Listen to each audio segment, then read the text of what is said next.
This is Sophie Monk, and you're on WithoutYourHead.com. You're joined by Tim Ball. I'm going to welcome you to the show. Hello there. Say hello to everybody out there. It's good to have you. How you doing?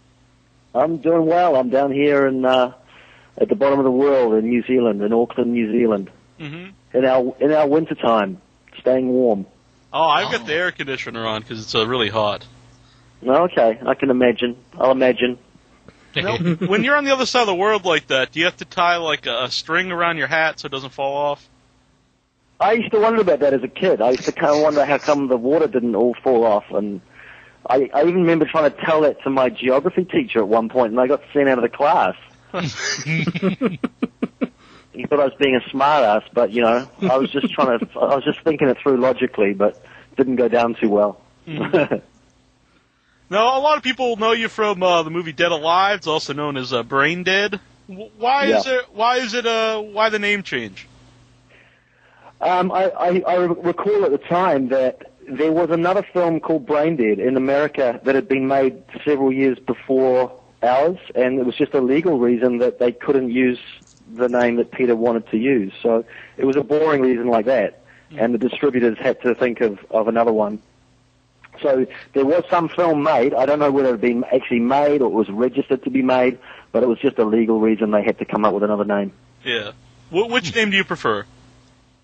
Well, I prefer Brain Dead. I mean, that was always the film we were making, and it seems to be the name that has stuck around the rest of the world. I think it's just America that had to use Dead Alive. And Brain Dead. Difficult, Does it also mean something different over there? Was there something about that? The marketing people thought maybe the American punters wouldn't get it? I don't know. That rings a bell as well. Does that make sense to you?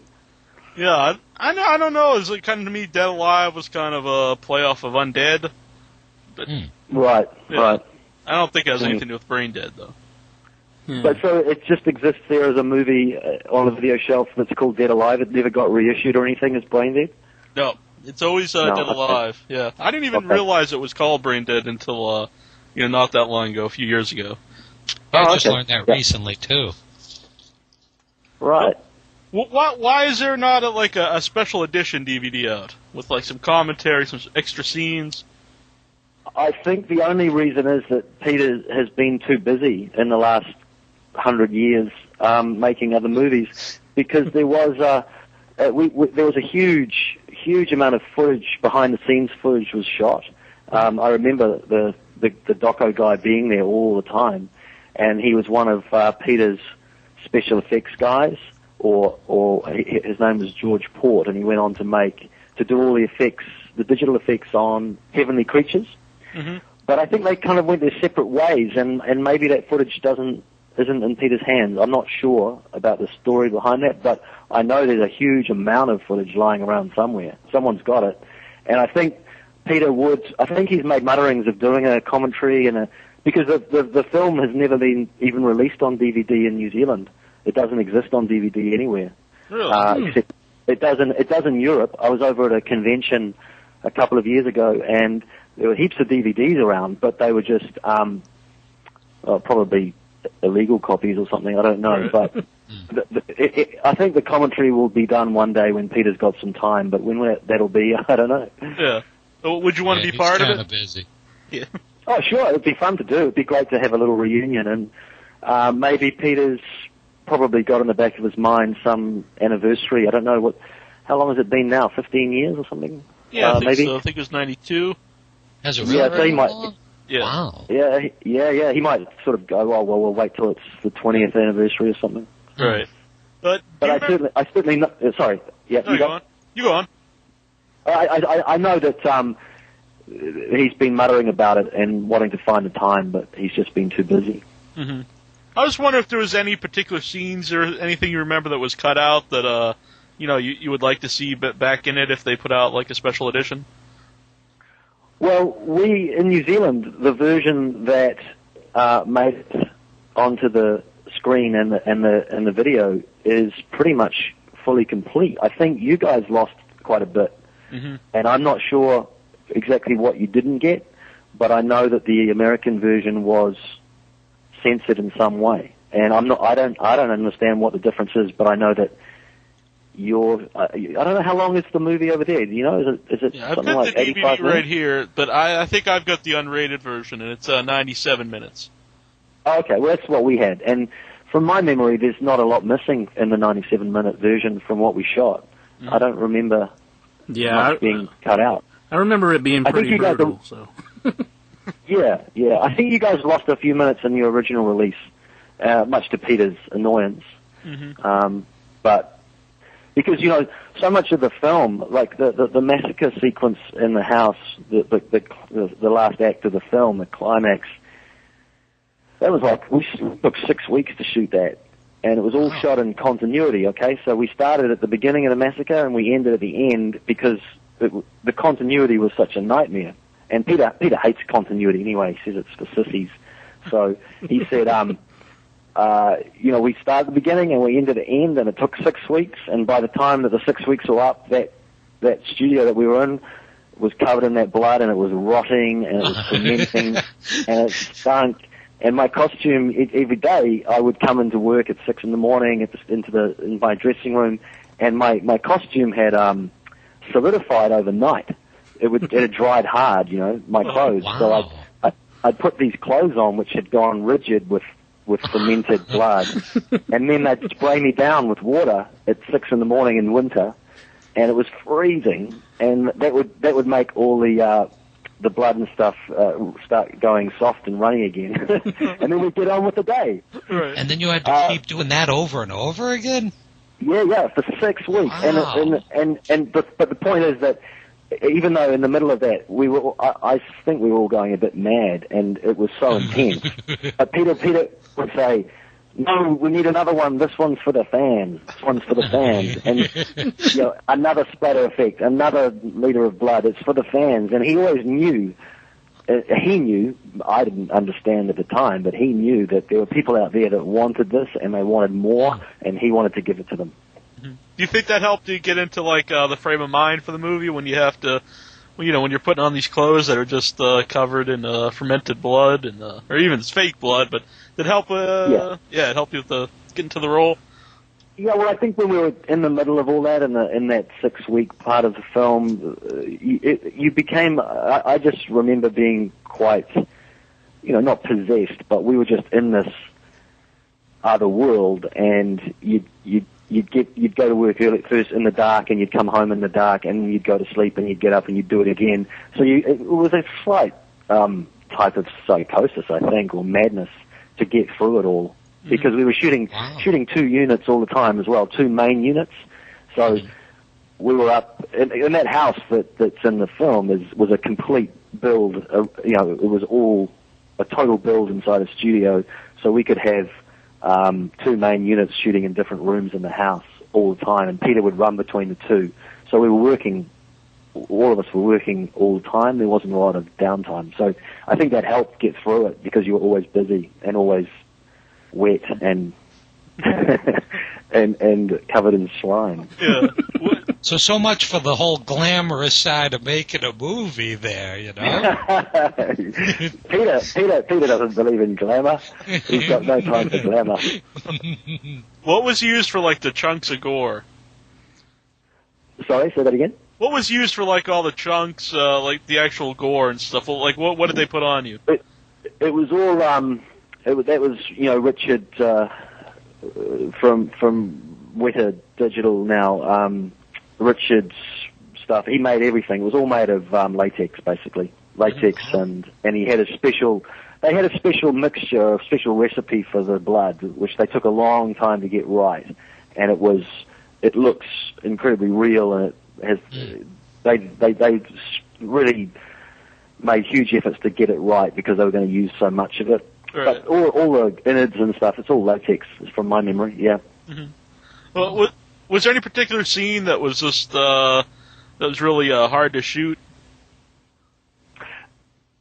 The lawnmower scene was hard, because that thing was heavy, and it had they'd hooked up this machine, this pump to that lawnmower, which I forget exactly now. I think the statistics were it pumped 400 liters of blood a minute or something. and so I was basically, that lawnmower was the end of a fire hose essentially, and having to wield it above my head take after take. There's a part, I think, at the very end of that sequence where I'm sort of screaming, and that was real. That wasn't that wasn't scripted or asked for. It was just me going, losing the plot, going, I can't do it anymore. And Peter went, oh great, I've got it. That's what I wanted. Excellent cut. So it was hard, but it was fun. You know, it was hard but fun. Was there anything that was like actually kind of made you sick, like that you would see in the movie? It still works for me as when Mum's ear falls into the custard, and he says rich and creamy just the way I like it. It still gets me, that one. Yeah. But that's the one, I think, if you ever see it in the cinema, that's the bit where people groan the most, I think. Yeah. Even more than the blood. It's the creamy mixture of decomposing zombie. What did you think of the movie the first time you saw like the finished project? The first time I saw it was actually I think it was in Cannes at the film festival, because we took it over to the marketplace there, and it was my first time in Europe, and it was my first time at a film festival. And I didn't know what Cannes was, because, you know, I was a young guy that just come out of drama school, and Peter said, you know, we're going to take it to Cannes, and I said, oh, can I come along? I was kind of looking for an excuse to go overseas, and I didn't know what Cannes was, and I thought it was a fishing village that had a little festival. Yeah, so I turned up on the train. And I got off the train and I went, oh my God. And I'd just done this particular classic Kiwi New Zealand thing, which is, says, I'll meet you there. You know, that's the way we kind of work. And it's like, oh yeah, I'll see you in Cannes on this day, and I'll just turn up and I'll find you. And of course, when I walked off the train, this place is huge, and it's, it is what it is. I mean, everyone knows what Cannes is. It's just I didn't. And so, I kind of got a bit of culture shock, and I went, oh my God, this is quite a big event. And then I found myself in the cinema watching the movie for the first time. So I think I was as much overawed with the place as I was with the film, but it was fun. Mm-hmm. It was fun to watch, and I didn't know, it was my first film I'd ever made, and I didn't know much about filmmaking, so I was just impressed at the way that it all came together. And so I was watching it through very innocent, naive eyes. Yeah. Oh, that's great, though. That's a great story. Yeah. And you know, the funny thing about it was I turned up in Cannes because I said, you know, I'll meet you there. And I didn't have any accommodation. And, of course, the hardest thing to get in Cannes is accommodation. Oh. So I turned up there with my backpack, and Peter, being the kind of guy he is, he said, you can just top and tail with me. So we ended up sharing a bed, like top and tailing for a couple of nights until they found me somewhere to sleep. Oh, that's great. Were you friends with Peter before you made the movie? No, I'd never met him, and I hadn't really even heard of him. But you know, he needed someone to do this role, and he'd heard about me as a new actor on the scene, and he gave me a one-on-one audition and seemed to like what he saw and figured that I could do what he needed to be done, and from there we had a great ride together. Mm-hmm. Now, do you still stay in touch with him? Not really. I mean, he's you know, in a completely different level of the world now. I mean, he's the Steven Spielberg of the Southern Hemisphere, so he's kind of unreachable. Although I have communicated with him a couple of times in recent years over a couple of things, but you know, you have to kind of do it through a PA and stuff now. And but he's still cool. I mean, in fact, I know an actress. In fact, she's looking after my kids today, who's just worked with him on Lovely Bones, and so she's been over filming in Philadelphia on your side of the world, and it was her first time working with him, and you know, she talks about him in the same way that from the way she's talking about him, I can tell he hasn't changed. He's still the same cool guy that he always was. Yeah. Oh, that's great. Were you yourself like a fan of horror movies before you made the movie? In all honesty, I'd never seen one in my life. Okay. In fact, I'll tell you, the only horror film I'd ever seen was the first half of The Exorcist, and I'd got so scared at the age of 16 that I ran out of my girlfriend's house because I couldn't handle it. And to this day, I still don't know if that chick in The Exorcist is okay. The last time I saw her head was spinning around, and then I took off. I hope she's okay. Yeah, well, we won't ruin the movie for you in case you ever. Yeah, I must get around to finishing that one. No, so what Peter did, he said to me, I know you don't know much about horror, and so what he did is he gave me some movies to watch as homework. Mm-hmm. So, because what he was doing was paying homage to a few different films, like obviously Evil Dead and Dawn of the Dead. So my introduction to horror films was watching those ones under his instruction. Mm-hmm. Someone here in the chat room, they want to know what your favorite zombie movie was. Have you seen many? I saw all the Evil Deads and Dawn of the Deads and all those series. But to be honest, I haven't really kept up with it over recent years, and there's a whole lot I want to see. I've just been busy doing other things, but I'd like to see Shaun of the Dead. I've heard that's really cool. Yeah, it's a lot of fun. I love that one. Yeah, so that's sort of on my must-watch DVD list. And I was a big fan of Dawn of the Dead when I saw it. I really thought that was pretty cool. Yeah, to me that's the best zombie film is the original Dawn of the Dead. Yeah, that's right. Because of all the ones I watched that Peter recommended, it was the one that freaked me out the most. I thought this is the abandoned shopping mall and stuff. Yeah. Funny because when we made Brain Dead back in the early 90s, New Zealand didn't really have shopping malls like that. Mm-hmm. Okay. Now we have them everywhere. So, America's come to us. We've got the big mall. Were you aware, that, he wanted to make this movie, like a comedy horror movie, not just a straight up horror movie when he was, when you were watching all the other films? Yeah, we were, Peter's clear instruction was that we were making a,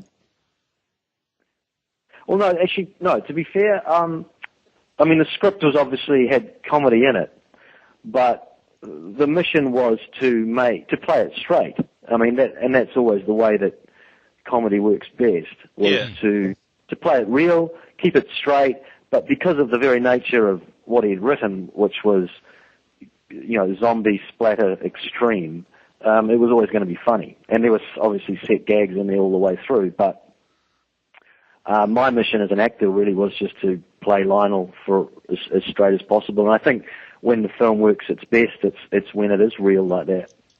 Yeah, definitely. Was there any particular scenes that he couldn't film, either because of the budget or just that they didn't work? No, everything got filmed in the script. Although this is a classic kind of Peter Jackson's moment, which is basically the film had run its time and money, and it had basically reached the end of all the money, and we hadn't been able to shoot the sequence in the park with Selwyn. Mm-hmm. Okay, so the completion guarantors and the wonderful producer Jim Booth basically said to Peter, look, that's it, there's no more, it's got to stop, you're not going to be able to have that sequence, and the film doesn't, the completion guarantors said, well, the film doesn't need it, you can still tell the story without that, so you're just not going to be able to shoot it. Now, of course, Peter's not one to want to give that sort of stuff up, so what happened is we wrapped the film. I think we even had the wrap party, and then he organised a guerrilla crew and me to film that sequence afterwards in secret, mm-hmm. so that the completion guarantors didn't know. And so it was a small crew. It took, I think, 2 days in a park to shoot, and the film was so much better for it. Oh, definitely. It's one of those great sequences that would be a shame that if it never made it. And Peter always knows these things, but sometimes, as an early filmmaker anyway, you have to pull the wool over people's eyes so you can get what you want because you know that it'll be better for it. So yeah, it was. So as far as I can remember, everything in the script got filmed. No, one way or another. Right. I think we didn't talk about this on the air, but the baby was that. You think that was actually like a child? It wasn't there like was a little child in that suit. Right. But there's not much. There aren't many. There's a little bit of running, but most of it was a puppet. Yeah. Basically a puppet in the sort of same model as a Muppet, actually, from memory. Yeah. Right. And there's a bit of me just shaking a baby around, shaking a doll around, and Muppets, and a kid in a suit. Yeah. No, like when your family saw the movie, what did they think about it? Oh, that's a good question. One of my older brothers has lived in Germany for many years, and of course it was huge in Germany. The Germans just loved that film, so there was a lot of press over there. So he was kind of proud. Everyone was talking about it, and they still do. In fact, I've been to a convention over there, and I'm going again, I think, at the end of this year to these horror conventions, and Braindead's very, very popular over there. But my mum and dad, I think they even enjoyed it because they would never see that sort of thing normally. But right. It was an accomplished film, and whether you like horror or not, there's something in there for everyone to enjoy. Right. Were you guys like surprised that it was like scenes were cut out for like United States and other countries? If none of it was cut out in New Zealand. I think Peter was. I think he pretty much knew the rules, and he probably wasn't surprised but he was probably disappointed. I don't think it got cut out in many other places from memory. It was a while ago, but I wasn't surprised by it because I didn't really understand any of the politics of film and censorship anyway at the time. Mm-hmm. Was anyone like outraged in New Zealand, like this was too gory or anything, or did people just see it like as what it was like over the top? No, I don't remember anything like that. Oh, that's right. The only controversy was in the graveyard sequence.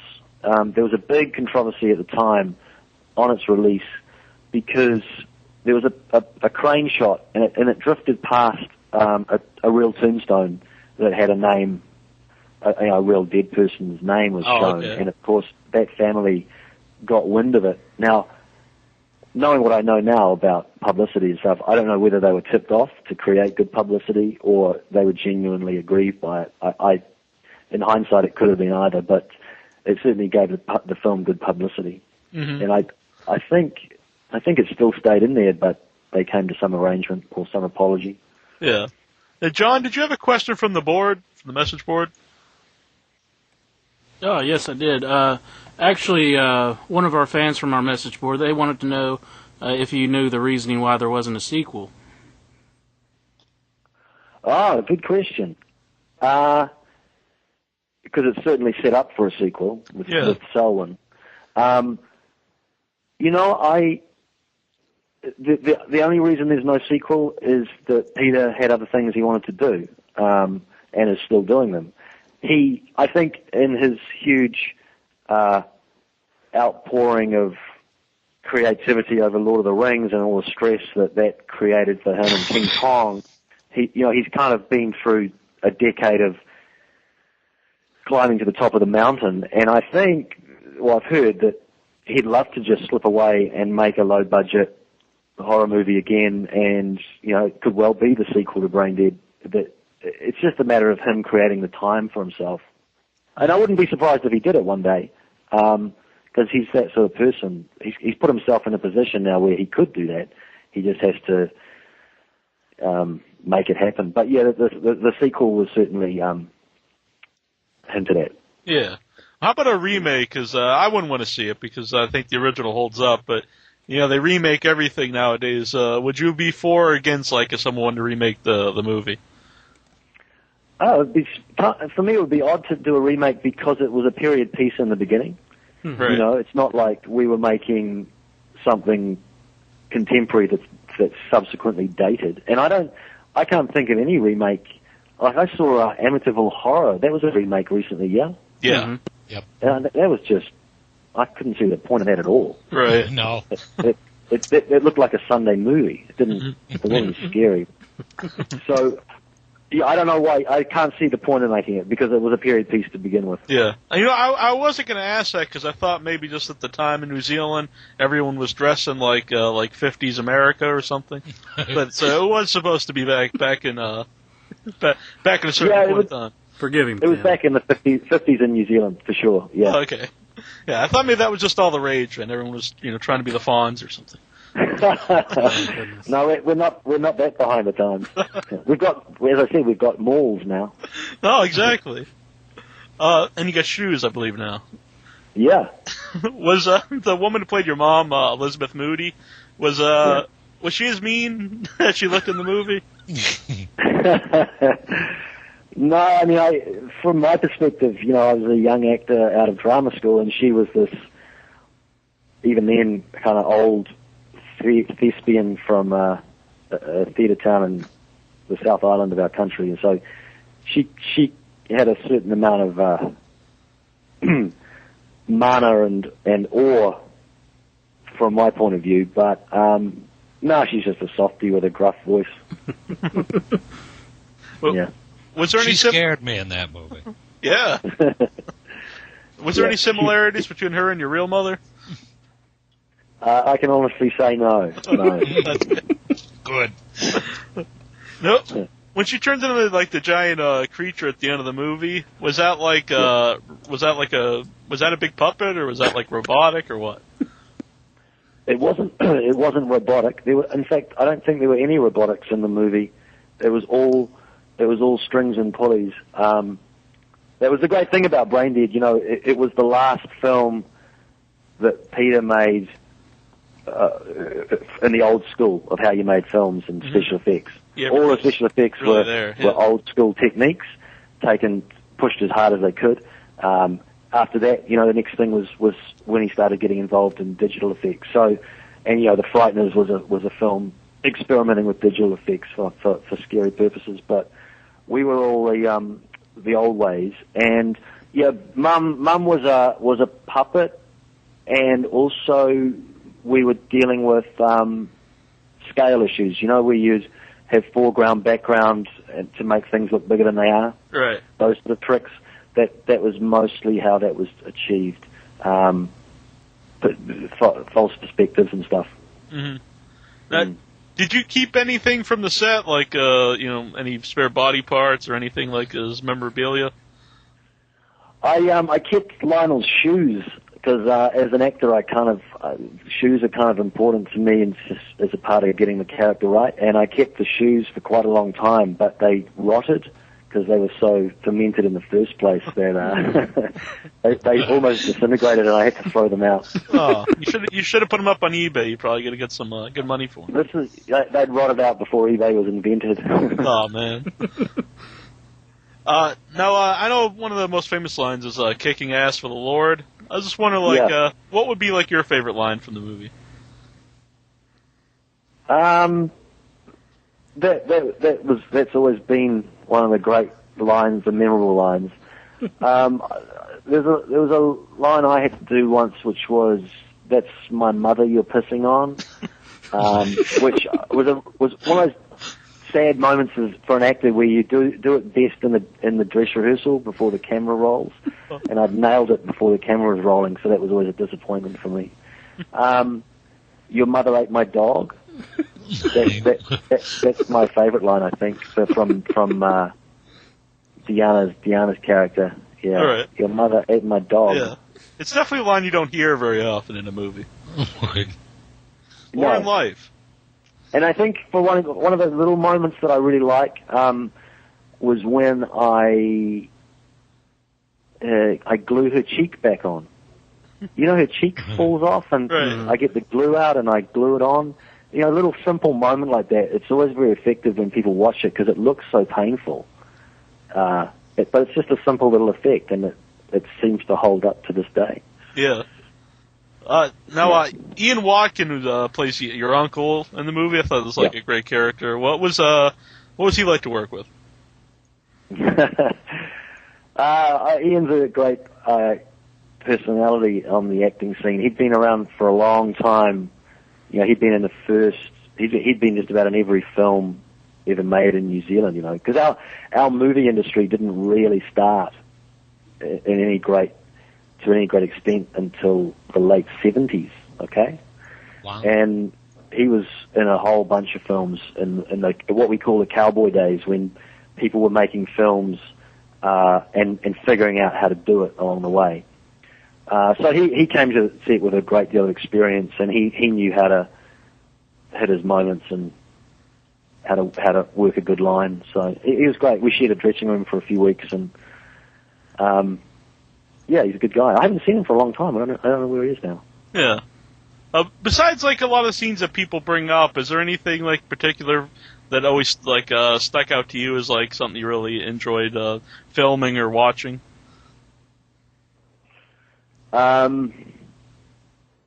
It's one of those things where I'm just about in every scene in the movie, so right. I was there every day, and every scene in the movie, there's a memory of how we did it or what went wrong or things. So I just have an overall memory of the most sort of strongest overall memory for me was how Peter knew exactly what he wanted every moment in the film, and how he would encourage you to get those moments, and he was never stressed out or he's a man has a great energy on set. You want to give him what he wants because he has a charming way of asking for it. And he had a storyboard that was 600 pages long with about 4 or 6 panels of storyboard on each page. Every moment in that film was marked out. Wow. And all we had to do was follow the map. You know, that's what's so good about him. It's all in his head. And he has the great ability to communicate that to his team to make it end up on film. Mm-hmm. Now, there's a lot of scenes in the movie that kind of reminds me of like a Looney Tunes cartoon, like especially when you're running in the blood and you can't run because you're standing in the big puddle of blood, and there's I think you even see Acme at one point, and it's got the large labels like poison and tranquilizers. Was that something that like do you think he was a fan of, like the Looney Tunes cartoons, or do you think that was intentional? I'm sure it was intentional. Whether it was a homage to Looney Tunes or cartoons, I'm not sure. I don't remember that ever being mentioned. I think, actually, I'll tell you what it was. If he was alluding to anything, it wasn't Looney Tunes. It would have been Buster Keaton. Oh, okay. Okay, that kind of physical comedy. Yeah. I know. It comes back to me now that he had a great appreciation for what Buster Keaton did, and so did I. You know, like The General. I think that's one of my favorite films is The General. I just think that's genius. So, I guess if anything, we were trying to achieve moments like that. Mm-hmm.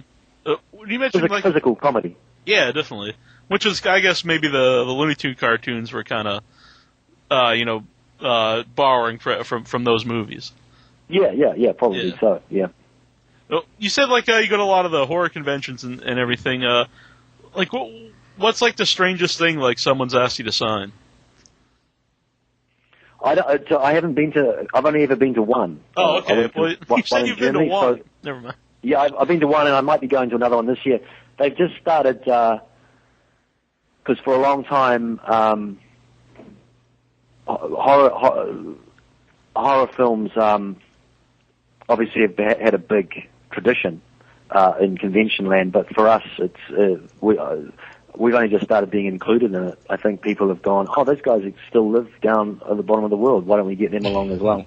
When I went to the one that I did in Germany, I was completely overwhelmed. It was a bit like my fishing village story in Cannes. I had no idea that there was such a strong following for these films, and people turn out and they dress up, and it's great to see. It's fun to watch. I don't remember signing anything particularly obscene or anything. Right. Maybe next time. Yeah. Yeah.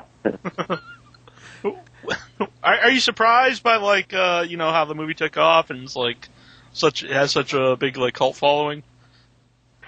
Well, it wasn't a huge hit down here when it came out in the cinema because we're a very small country. So, we've got a total population of 4 million people. So when a film like that comes out, there's only a small percentage that are going to want to go and see it at the cinema. So it never was a big hit here.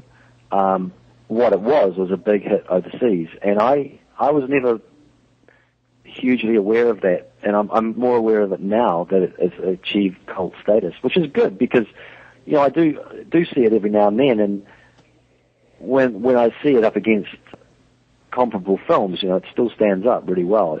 I can see that it's influenced a lot of other people, which is great. Have you ever seen a living Sumatra? How do you say it? Sumatra? I don't know. Rat monkey. Sumatran monkey. Yeah. No, I haven't. In fact, I thought Peter probably made it up. I don't know. That'd make an excellent toy. I don't know if anyone's ever thought of making some action figures or maybe a stuffed rat monkey. It has been mentioned actually. Jed Brophy, the guy that played Void, he works a lot with those guys down in Wellington at Weta, and he's been talking to Richard Taylor, but again, it's the sort of thing they've been thinking about doing, but it's just a question of time. Yeah. Now, I read that you actually won some awards for the movie. Yeah. I won the award here, and I won one in Rome at the Fanta Film Festival, which I think is a mafia film festival. I'm not sure, but really, it felt like it. They were very, very good hosts. Well, what did you do with your awards? Did you get an actual trophy? Yeah, you get trophies. They sit on your mantelpiece, right, or in your office, or wherever you've got them at the time. Right. Sometimes they just lie around in a box when you move house. We got a caller here on the line. We got El Santo. Yes. How you doing today? I'm good. Good. I noticed, I enjoyed the film, the movie that you did a while back. That was a great movie. It was a classic in my collection. But also, I haven't seen it. My daughter had seen it, but I noticed you was in that movie, the Tattooist. How came along being in that movie? I'm just in the first scene in that movie, and it's just recently come out here. So is it over there now? Yeah, it's on. It released on DVD. Okay. Last week, last Tuesday. Oh, okay. Did she like it? Yeah. Huh? Yeah, she liked it. She liked it. Yeah, I just never had a chance to see it. My busy schedule. But I've heard it. I've seen it. I've heard it's okay, but it's not quite scary enough. So I don't know. I haven't seen it yet myself. I heard the first. On my. Yeah, I'd say the first minute's the best part. Absolutely, it's all downhill from there.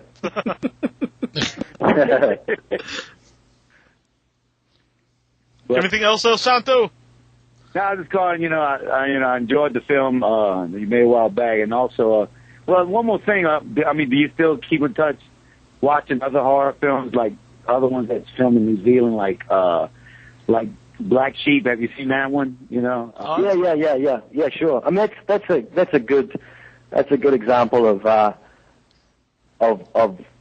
what we kind of what's original from down this end of the world. Yeah, Black Sheep's right.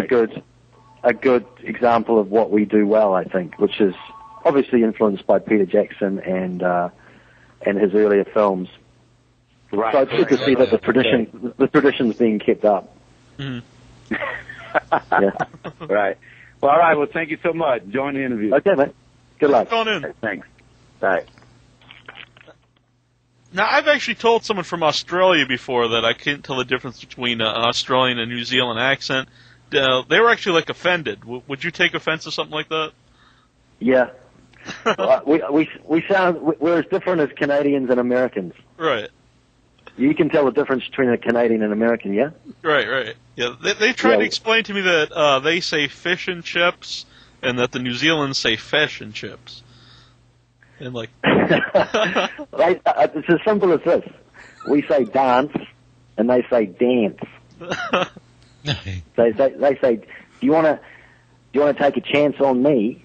And we say, would you like to take a chance on me? So we're much more sophisticated. right, exactly. We sound much more normal. Was there any injuries on the set while you were making the movie? Only to the stunt guy. Mm-hmm. We had a stunt guy who he didn't like doing stunts much, so I ended up doing most of them myself. I think he ended up. He came to set on the first day. He did this little thing, and then he turned up the next day in a neck brace, and I think Peter Jackson went, "Oh no," and which was great for me because I got to do most of the stuff, so it was good for me. I enjoyed that. Let's say that's a good line of work to pursue, though. If you don't enjoy doing stunts, is to be a stunt. Yeah, I know. But do you have any funny stories from the set that maybe people don't know about? There's probably quite a few. They're always kind of hard to remember on the spot, but let me think about it. Ask me another question, and I'll get back to you. All right. No, like you said, it took 6 weeks to film the big the lawnmower scene, and was there anything like that was filmed that it might have took like a long time, but you only see in like a second of the movie? You wish like you could see more in the film. So that those little moments that take a long time. Yeah. Well, a lot of those. Well, what's interesting is a lot of those special effects only had 2 or 3 attempts in them. Like Richard, they couldn't do more than 2 or 3 goes at it because of the way that they were created. So there was quite a lot of pressure on getting it right the first or second time. You can kind of apply that to most of the moments in the massacre sequence, anyway. The massacre with the lawnmower probably took. I think it took. I might be wrong, but I think it took 2 days. Mm-hmm. Okay, which is a long time. It doesn't take that long in the film, but that place is just awash with blood. I mean, we were just up to our knees in it, and as I say, it all went rotten under the lights over the next few weeks, so it became pretty whiffy. When the uncle walks in and says, "Oh, the stench," so did the place actually smell bad since everything was getting rotten? It did. It smelled really bad. It smelled like because basically one of the main ingredients was maple syrup. So if you put maple syrup all over your wall and then shine hot lights on it and then keep the windows closed for 6 weeks. Which I do all the time. I'm going to try that. I'm going to try that over the next 6 months. Especially in summer, it's a good thing to do. So see how you like it, and you've got to do it all through your clothes as well and your hair. I'll pass. Yeah, but if anyone wants to try it, let us know how it comes out. I think this is might be the first or the only movie I've seen where like entrails actually come to life and start attacking people. Oh yeah, that's right. That was all filmed in reverse. Oh really? Yeah, so we were acting backwards to make that work. The bit where it goes up it strangles me, I think. Yeah. Yeah, that was all shot. So that was my first experience in shooting in reverse, which was, that was another little skill to learn, a little life skill. Mm-hmm. Oh, how to act in reverse. Good to know. I also like the rat monkeys done in stop motion, animation. Do you know who did that? I'm pretty sure that was Peter. Mm-hmm. Yeah, I mean, because he used to do that a lot in his first 2 movies, so he had great experience. He was probably the most experienced person in the crew in terms of all that knowledge. That was the sort of knowledge that he'd taught himself over the years, and then basically passed it on to his guys, and they are what they are today now because of all that. Yeah. Now, you've got a few minutes to think here. Did you think of a funny story from the set? No. No, there was a lot. I mean, I know. There's in the park sequence, which is one of my favorite parts of the film, actually. Funnily enough, because it was, again, I guess we were sort of doing Keaton-esque stuff, and it wasn't actually involving gore. It was involving physical comedy and the puppetry and so on, the zombie baby.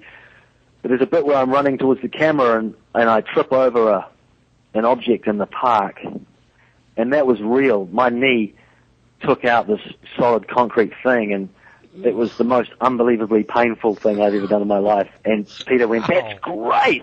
We've got to keep that in." and also sliding down that hill and taking out the people having a picnic. Uh-huh. I think those little moments in the film where you know that you got it just right, and it was a great take, and you nailed it in one, and it just, there were those little moments in the film, those funny little ones where most people won't think twice about it, but you think, oh, that's really good, that worked really well. Mm-hmm. And that was stuff we were just making up on the day. Yeah. Well, we really appreciate you coming on tonight. It's been a lot of fun. It's honestly one of my favorite movies. Anything you'd like? Yeah, anything you'd like to tell everybody out there who's listening? No, but if there's any horror conventions going on down on your side of the world, I'll make an effort to come across sometime, because it'd be good to meet some real bona fide American fans as opposed to those mad Germans. I think you'll get some offers off of that. Yeah, so I might be able to hook you up on a few if you're really interested. Well, there was one. There was talk of one in Indianapolis at some point, but I don't know what happened to that. But these people have good ideas, and then nothing comes of it. But there's one here in Boston every year. It's called the Rock. Oh, okay. It's a pretty big one. Okay, I haven't spent enough time in the States. So I'd like to spend some more time there and have a better look around. So maybe I can make it work one day. Yeah, definitely. Well, thanks again for coming on. Hey, good luck, guys. Thanks for talking. It was nice to catch up. This is Simon Hunter, and you're listening to WithoutYourHead.com.